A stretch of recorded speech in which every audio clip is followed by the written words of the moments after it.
Mis sa nüüd teha tahaksid? Ma ei tea. Aga mis oleks, kui me jääksimegi merele? Kuidas? Seilaksime kõikide laevadega? Kas seal saab ujuda? Mis sa ise arvad? Jah.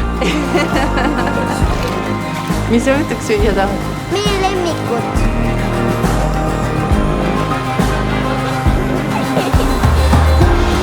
Ma tahan, et sa laulaksid mulle. Üksinda? Jah.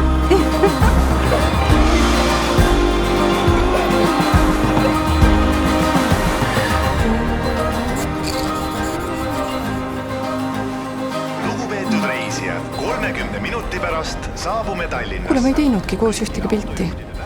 Aga mina tegin.